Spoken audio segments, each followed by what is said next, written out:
Well, Ben, good to be with you. It's good to be here. Thank you, Peter. Yeah. Ben and I started on this journey a year or so ago and thinking about how music and the mind might have some cross connections and how we could put science and arts together in some way that would help all of us. You might wonder why a psychiatrist is here on the stage at the Bombard Theater. I don't know. That's a musician. Thanks for Ben for giving me my big break. Curiosity about that. This is my big break tonight. But actually, there is a little bit of a personal story here because I've been a singer since I've been about that big, and someone said, why don't you join the youth group at the church choir? And I still sing in a church choir, and I've enjoyed that, so it's been part of my life journey. But also as a psychiatrist, this theme of connectedness means a whole lot. The people that come in to see me, many of them with deep depression, are really the opposite of connected. They're disconnected. They're disconnected from the people in their lives. They're disconnected from a higher power, disconnected from nature, disconnected from anything that gives them purpose or meaning. And my job really is to try to find some way, somehow, to reconnect them to these things that are so important. And I sometimes wonder if maybe I could sing with them if it would help, but I've never really done that. Yep. Maybe I should, Ben. I don't know. Tonight maybe we'll learn night. some things tonight that maybe I could put into practice.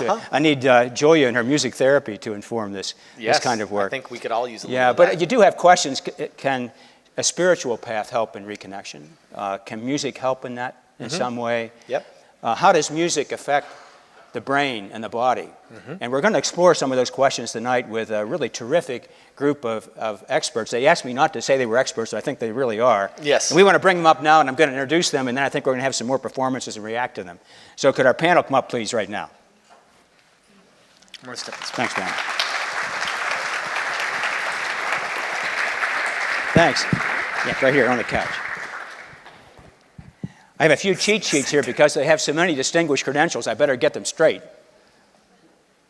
On my far left, we have Lisa Miller. You might know of Lisa's work. She wrote this just terrific book, The Spiritual Child, which I had the opportunity to read. And I told her I really wished I would have had that book when my children were young. It would have been, so very useful to us. And I want to pass it along to my kids who now have kids, and I think it's going to be very helpful to them. Lisa is the director of clinical psychology and founder of the Spirituality Mind-Body Institute at Columbia University Teachers College, one of the really first places to do this around the country and the world. She's the co-editor-in-chief of Spirituality and Clinical Practice, which is an academic journal that specializes in these connections between healing, well-being, and spirituality. And she's the editor of the Oxford University Press Handbook of Psychology and Spirituality, in which she articulates a vision of spiritual psychology. Clifford Saron, in our middle, is a research scientist at the University of California, Davis Center for Meditation in the Brain. His groundbreaking research came out in the 1990s, and he's continued it since. He began to work on understanding the biological processes that were involved in Tibetan Buddhist monks' meditation practices.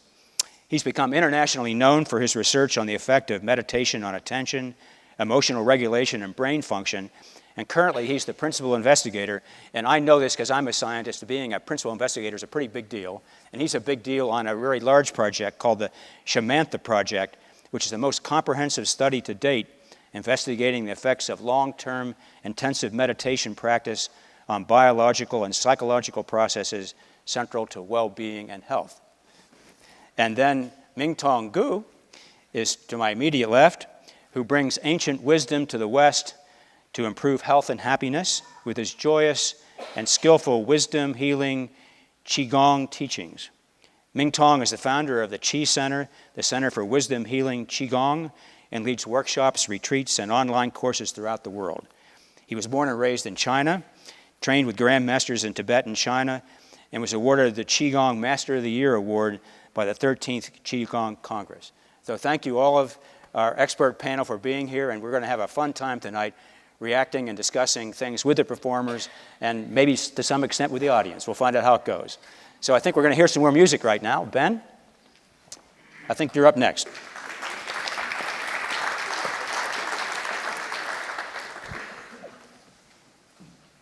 Well, one of the first and most important things to do as a performer is tune up.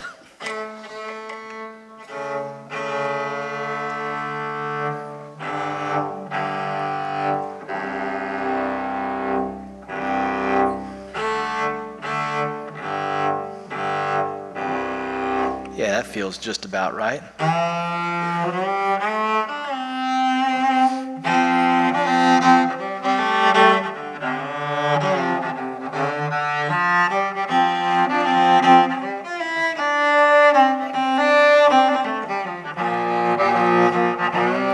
Well, it's a long, hard road through a rough-edged land to the softest part of a man. And it's lined with stones and tangled in regrets that are just too hard to forget. Ooh, yeah, yeah, yeah. And there's rusty signs overlooked on the way to the heart of a troubled man. Ooh. And you can lose yourself in the deep, muddy ruts worn through by the pride of a man. Ooh, worn through by the pride of a man. But letting go, letting go, oh, letting go.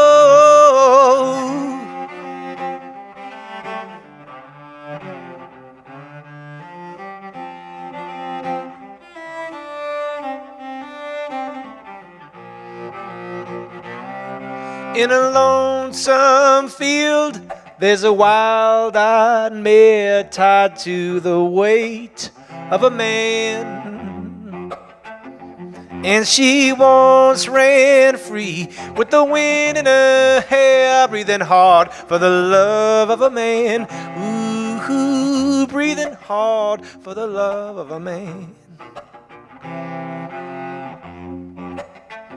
And she won't let him be, and he won't let her rest till he learns, Lord, how to forgive and let her go.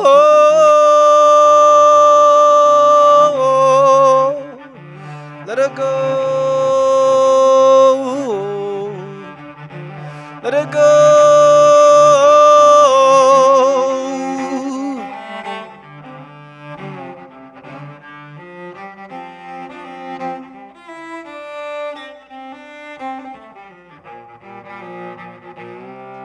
Forgiveness is a falling leaf in the changing of the years. And as it settles down to the cooling ground, let it go. Let it go. Let it go. Oh. Let it go.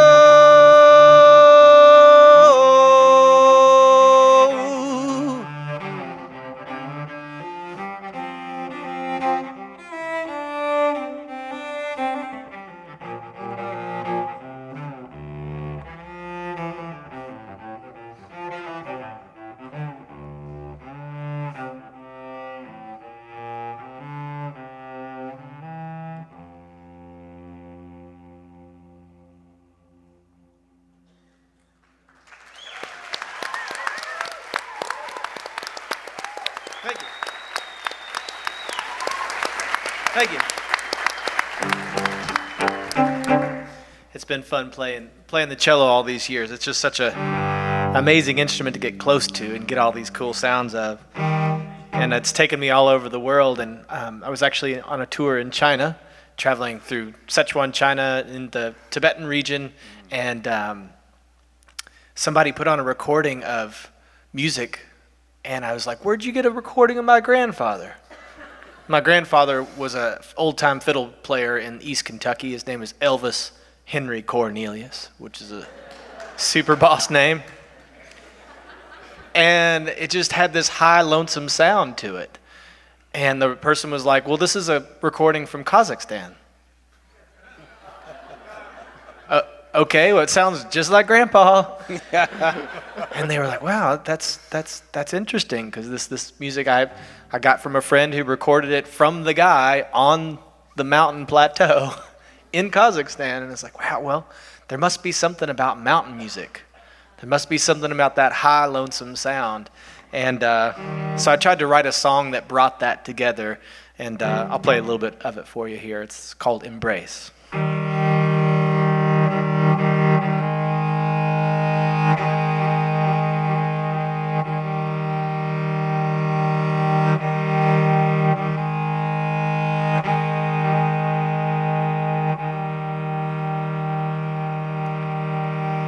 If ever your memory should warm your chest where I once kissed, if ever my name should fall from your tongue, embrace your thoughts of me.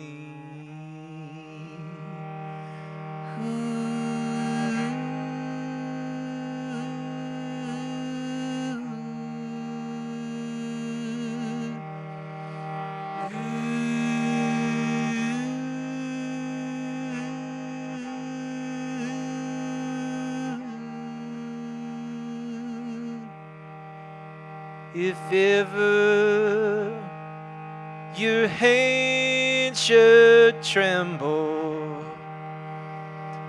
and reach for my battered knee, if ever your heart should shudder, embrace your thoughts of me.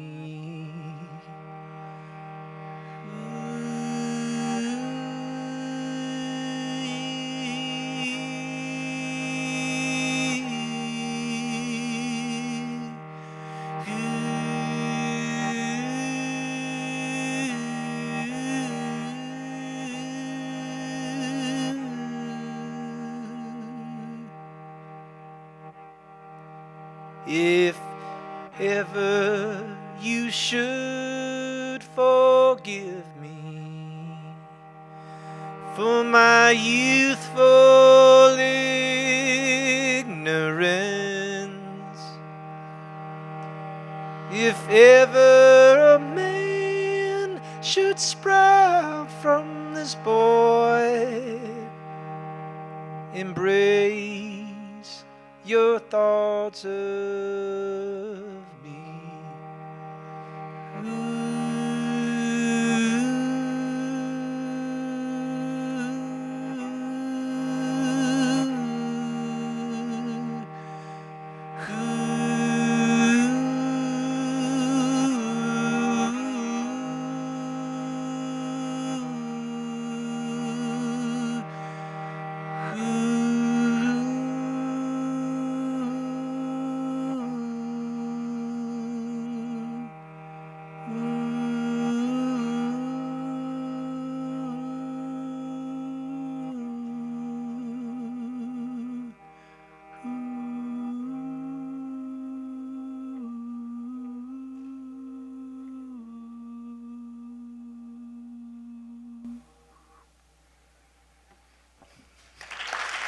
Yeah. I haven't played that song in a while. It gets me all emotional. I haven't played that song in a long time. It's, reminds me of Grandpa. Yeah, that might be a good starting point, Ben, don't you think? To have our panelists talk about how music might help us connect on many levels. Yeah, for Let's sure. do it. Yeah, so what do you think, folks? How did you react to the two singers that we had and the music they were playing, their instruments, the words, the sounds, how it connected with the audience? How did it affect you, and what does that have to say about the science of connectedness in music? Absolutely deeply moving. Thank you. Oh, good. Thanks. Deep. Yeah, deeply moving. Thank you. I'm struck actually in this moment now that you shared, you're reminded of your grandfather and his way and presence in your heart. I grew up in a very small town. Well, my mother and grandfather and his father were from a very small town in Iowa. They were the only people of our family's faith tradition, which is Jewish, and nobody spoke a word of Hebrew within hundreds of miles, and there was no synagogue. But there was a passage of the tradition of remembering grandfather and grandfather's grandfather, because the small handful of prayers that were transmitted from generation to generation were sung. And when I now sing those same prayers, I am reminded of sitting by my grandparents in synagogue sometime later in Iowa. There is a sense in which the deep love of my family and the generations goes hand in hand and only really comes alive in a very special and unique way in the presence of the sung prayer. Yeah, there's something special about, especially when you're performing it. I really feel like the ritual of performing really can time travel.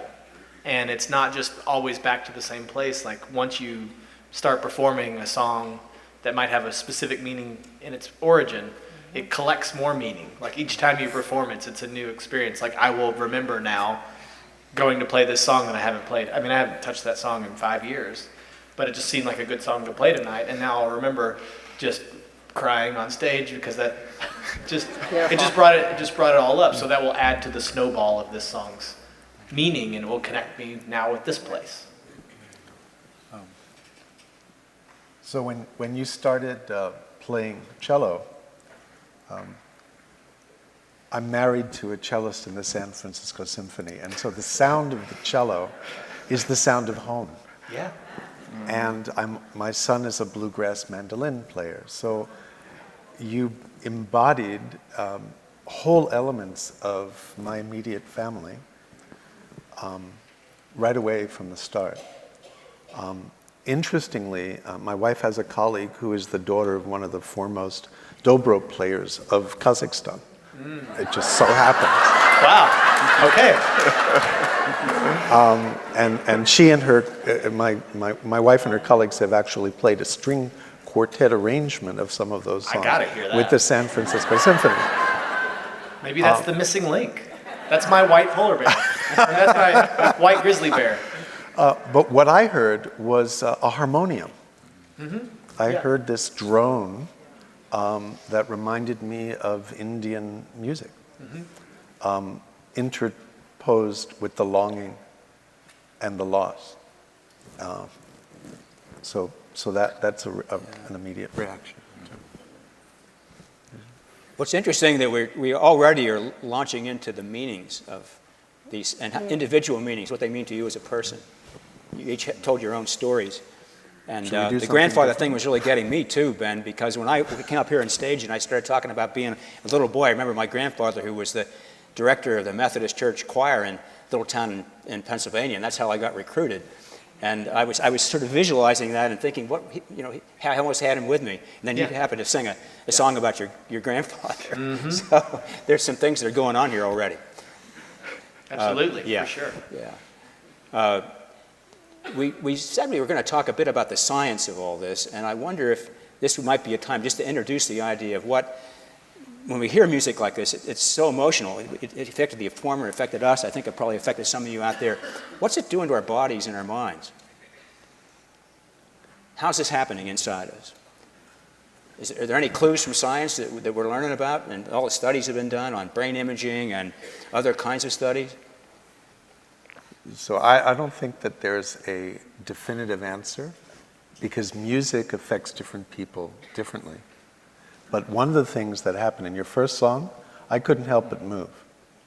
And one of the things that we know is that if you tap along with another person, even a stranger, and you're in sync with the tapping, no music, no anything other than the simple tapping rhythm, and you have people who are tapping in sync or people who are tapping out of sync, the people who are tapping in sync will rate the other as a nicer person, and feel more connected to them.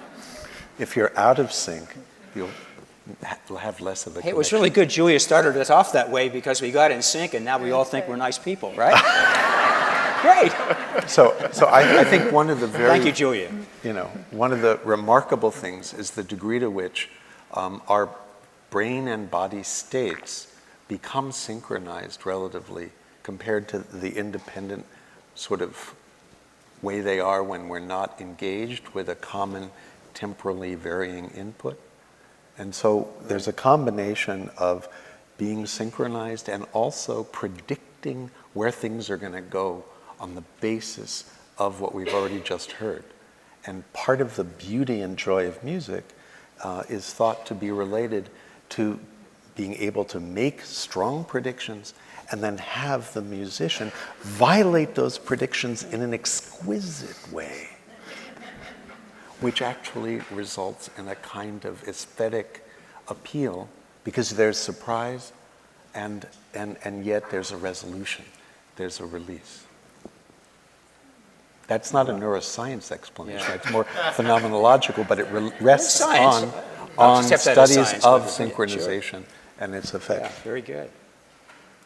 Lisa, you've done some studies on the brain and spirituality. Could you share a bit of that work with us now? Sure. Together with a couple teams, we've looked at the notion that people have very broad and diverse spiritual experiences, and yet there seems to be some common universal core that carry common universal neural correlates. So if each of us here tells the story of a profound moment of spiritual connection, it would, of course, be told perhaps in the language of life or the language of our faith tradition, the language through which we hold the universe. But interestingly enough, there's some core regions of the brain that will light up and be showing blood flow in every single one of us alike. And we've looked at that not only in terms of our shared neural correlates, but also in terms of our shared phenomenology. And we see that all around the world, we've looked in China, we've looked in India, we've looked in the US, and we're now going on to look in fellow countries. There's what we might call at least 5 phenotypes of spiritual awareness. And one is a deep sense of interconnectedness or oneness. Another is a sense of love as being much more than an emotion, like happiness, but rather some form of mutative force. A sense of altruism, service, tikkun olam. A practice of transcendence, prayer, mind, body. And the notion, finally, that morals are not cherry-picked, but derived from some ultimate relationship to reality. So all around the world, we share this. We might have a little more of it or a little less of it, but it's in all of us. And all around the world, to the extent that I exercise and develop my 5 phenotypes, I'm less depressed. I'm less substance abusing. And interestingly enough, in India and in China, the more years of formal education that I have, the stronger I've developed these core spiritual forms of perception. But uniquely in our country is years of formal education foreclosing inversely associated. Just the opposite. Just the opposite. Well, that's fascinating. Highlighting all the more the need for meetings like ours here tonight.